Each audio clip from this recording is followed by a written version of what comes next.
அட என்னங்க viral kunafa chocolate ஆகுது, வைரல் குனாஃபா கேக் ஆகுது. நம்ம வீட்டில் இருக்கிற பொருட்களை வச்சு 5 நிமிஷத்தில் செய்கிற இந்த பிரெட் குனாஃபா விடவாங்க அது டேஸ்ட்டாக இருக்க போகுது. வாங்க இப்போ எப்படி பண்ணுறதுன்னு பார்த்துடலாம். ஃபர்ஸ்ட் அதுக்கு வந்துட்டு சுகர் சிரப் ரெடி பண்ணோம். சுகர் சிரப்புக்கு வந்துட்டு ஒரு 1/2 கப் சுகர், 1/2 கப் தண்ணி ரெண்டையும் சேர்த்து நல்லா கொதிக்க வச்சுக்கணும். கடைசியாக கொஞ்சமாக வனிலா எசன்ஸ், கொஞ்சமாக லெமன் சேர்த்துட்டு ஆஃப் பண்ணிடணும். இப்போ குனாஃபாக்கு தேவையான வெர்மிசெல்லி எடுத்துக்கணும். வெர்மிசெல்லி வந்து இந்த மாதிரி நல்ல தின்னான வெர்மிசெல்லியாக வாங்கிக்கோங்க. வெர்மிசெல்லியை கையை வச்சு இது மாதிரி நல்லா உடச்சி விட்டதுக்கப்புறம் இப்போ க்ரீம் எடுத்துக்கணும். க்ரீம் வந்து நான் இன்னைக்கு ஃப்ரெஷ் க்ரீம் எடுத்துக்கிறேன். ஃப்ரெஷ் க்ரீம் கூட கொஞ்சமாக பவுடர் சுகர், கொஞ்சமாக வனிலா பவுடர் சேர்த்துக்கிறேன். சேர்த்து நல்லா இது மாதிரி மிக்ஸ் பண்ணி விட்டுக்கோங்க.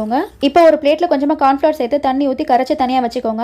இப்போ நம்ம பிரெட் எடுத்துக்கலாம். பிரெட் இது மாதிரி 4 சைட்ஸையும் கட் பண்ணிக்கோங்க. இப்போ பிரெட்டுக்கு மேலே நம்ம ஆல்ரெடி மிக்ஸ் பண்ணி வச்சிருந்த ஃப்ரெஷ் க்ரீமை வந்து இது மாதிரி நல்லா தடவிக்கோங்க. அதுக்கு மேலேயே கொஞ்சமா மொசரல்லா சீஸ் வந்து போட்டுக்கோங்க. சீஸ் சேர்த்துட்டு இன்னொரு ஸ்லைஸ் பிரெட் எடுத்து கவர் பண்ணிக்கோங்க. இப்போ இதை வந்துட்டு கார்ன்ஃப்ளவர்ல நல்லா டிப் பண்ணி நம்ம ஆல்ரெடி உடைச்சு வச்சிருந்தோம் இல்லையா வெர்மிசெல்லி, அதில் வந்துட்டு இது மாதிரி நல்லா டிப் பண்ணி எடுத்துக்கோங்க. பிரெட்டோட முன்னாடி பின்னாடி சைட்லன்னு சொல்லிட்டு எல்லா இடத்துலையும் நல்லா டிப் பண்ணி எடுத்துக்கோங்க. இப்போ இதை வந்துட்டு பட்டர் சேர்த்துட்டு ஃப்ரை பண்ணிடலாம். ஒரு பேன்ல பட்டர் சேர்த்து அது மெல்ட் ஆனதும் பிரெட் குனாஃபா வந்து இது மாதிரி முன்னாடி பின்னாடி திருப்பி போட்டு நல்லா கோல்டன் ப்ரௌன் ஆகிற வரைக்கும் ஃப்ரை பண்ணி எடுத்துக்கலாம். 5 நிமிஷத்துல ரொம்ப சூப்பரா பிரெட் குனாஃபா ரெடி பண்ணியாச்சு. இப்போ அதுக்கு மேலேயே சுட சுட சுகர் சிரப்பை ஊத்திக்கலாம். சுகர் சிரப் நல்லா அப்சர்வ் ஆனதும் இப்போ மேலேயே கொஞ்சம் பிஸ்தாஷியாவும் சேர்த்துட்டோம்னா பாருங்க, இது யாராவது பிரெட் குனாஃபான்னு சொல்லுவாங்களா? அப்படியே ஒரிஜினல் குனாஃபா மாதிரியே இருக்குது இல்ல? கட் பண்ணி பார்த்தா பாருங்க எவ்வளோ சீஸியா, எவ்வளோ க்ரீமியா சூப்பரா இருக்குதுன்ட்டு. ஒரு வாட்டி நீங்க வீட்டில் ட்ரை பண்ணி பாருங்க, அப்புறம் ஒரிஜினல் குனாஃபாவே நீங்க மறந்துடுவீங்க. இந்த மாதிரி சூப்பரான யூஸ்ஃபுல் வீடியோஸ்க்கு நம்ம பேஜை மறக்காம ஃபாலோ பண்ணிட்டு இந்த ரீலை உங்க ஃப்ரெண்ட்ஸ் அண்ட் ஃபேமிலிக்கும் ஷேர் பண்ணி விட்டுருங்க. Thank you so much for watching.